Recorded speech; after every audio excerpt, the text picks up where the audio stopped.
Hi, I'm Gehan Pathiraja. I'm the lead car handling designer in the racing studio. I'm Clive Moody. I'm executive producer in the racing studio.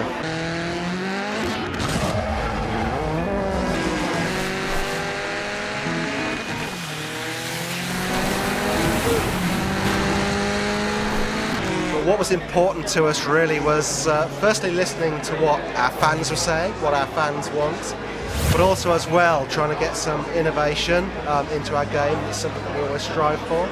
So from the fans' point of view, they really were asking rally, give us more rally. We really want to get back to the roots of what I guess what the old Colin McRae games were all about. So we've done that in spades. 60% of this game is all about rally.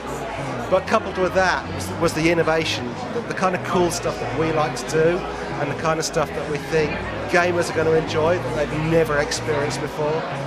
And that really got us onto the side of things with Gymkhana. We worked closely with Ken Block on DiRT, obviously. Ken is the inspiration behind Gymkhana, and his YouTube videos, something like 20 million hits I think at the moment.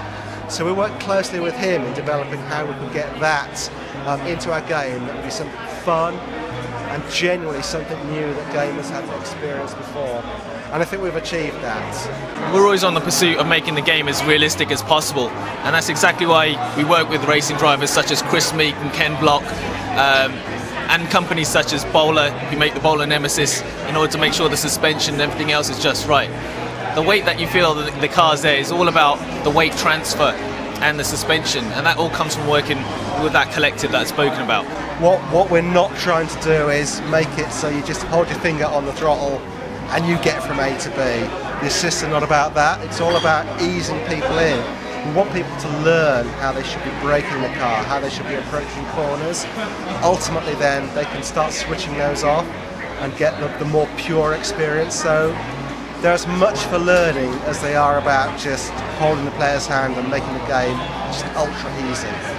We work closely with the manufacturers of the cars to make sure that we've got all the technical data we have to go into the Ego vehicle editor.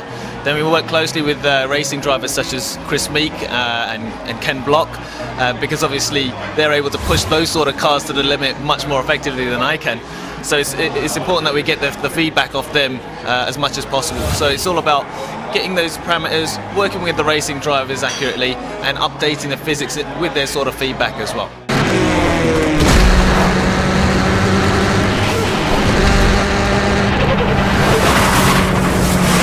We went to the Phil Price Rally School in Wales. We had a great day. We got to drive a good range of cars, and we got to really feel what it's like on the edge of traction, and what it's like to control the car on the throttle. That was the most important thing. I think we all took something out of it quite differently.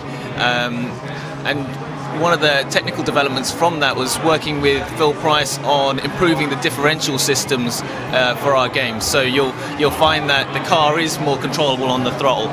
You'll find that it's important to maintain good control over your right leg to make sure that you can get the right oversteer or understeer through the corner.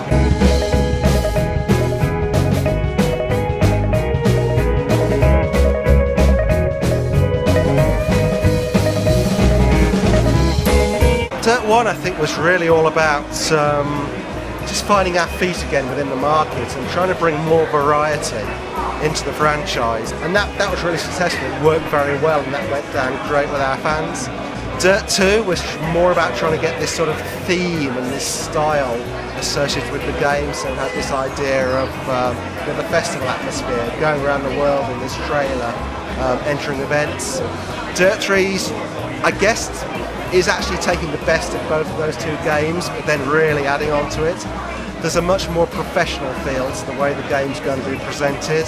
But then again, you know, when we're introducing the rally elements, that's also bringing professionalism back into what we do. And then Gymkhana, as I keep saying, is something just really fresh, really new, a lot of fun, and actually really addictive when you start playing it.